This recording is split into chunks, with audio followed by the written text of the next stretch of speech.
Hey guys, welcome. This is Jen Frost with Faith in Fabric, and today we are going to talk about how to stitch in the ditch using this little guy here. This is your stitch in the ditch foot.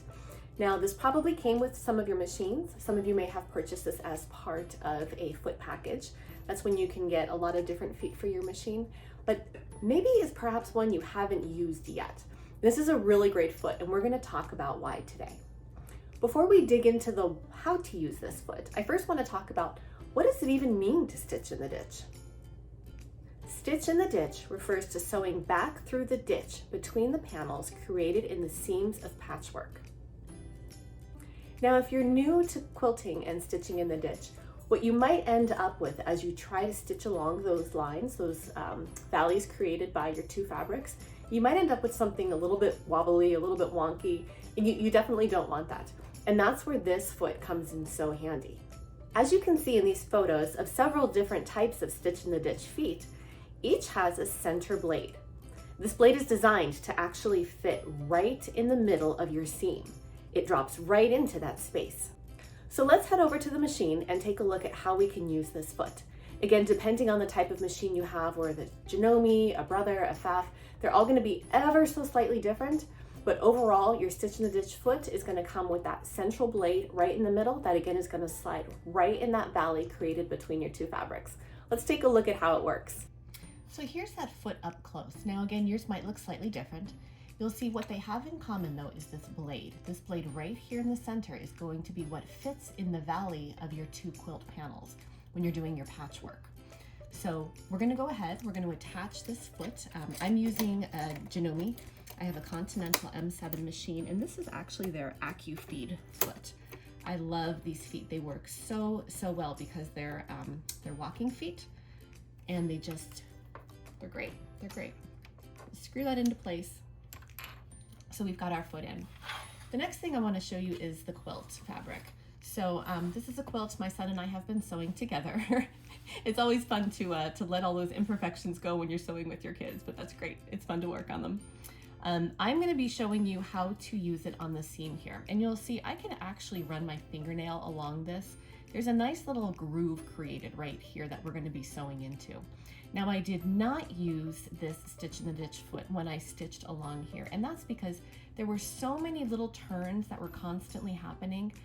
It wasn't as easy, so I just used an open-toed foot for that stitching. So here's a nice up-close view now of the foot on my machine, and here's 3 tips on how you can best make sure that you're using your foot. First, you want to align the center blade of your foot with the seam.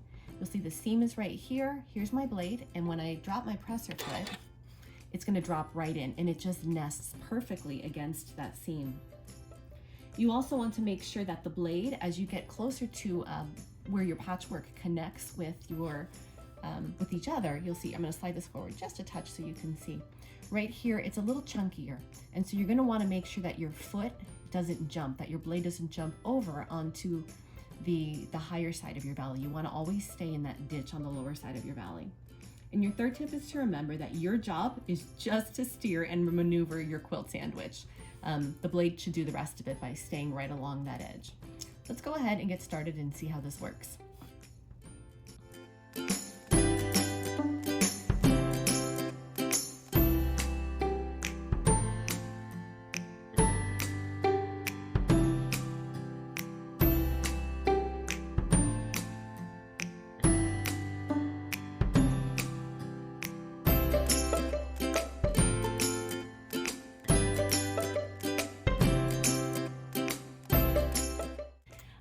To a corner here, and I just wanted to show you how easy it is to rotate. So you'll see I've got my little metal centerpiece there is still lined up with that ditch. I'm going to come right up close, and when I hit that corner, I'm just going to stop, pivot, lift my presser foot, turn, and you're just going to line that metal seam right back up in the center and keep turning. And just by keeping that gentle tension and keeping a little bit of tension the whole time along that seam to make it nice and tight, and it is just popping right there in the valley. I wanted to zoom in really close here so you can see. You'll see if you look at the quilt closely, you can barely see, and I'm actually pulling this away here, pulling the fabric away so you can see these itty tiny little bitty stitches here, all lined up right underneath that seam. And that's why this is just such a great foot for that, because if you keep your tension just right by not pulling too hard either to the right or to the left, that metal piece on your stitch in the ditch foot is just going to lightly touch right along that ditch there. It's going to touch right along that seam, and it's going to sew right in there. So there you have it. And there you go, 3 quick tips for how to use that stitch in the ditch foot.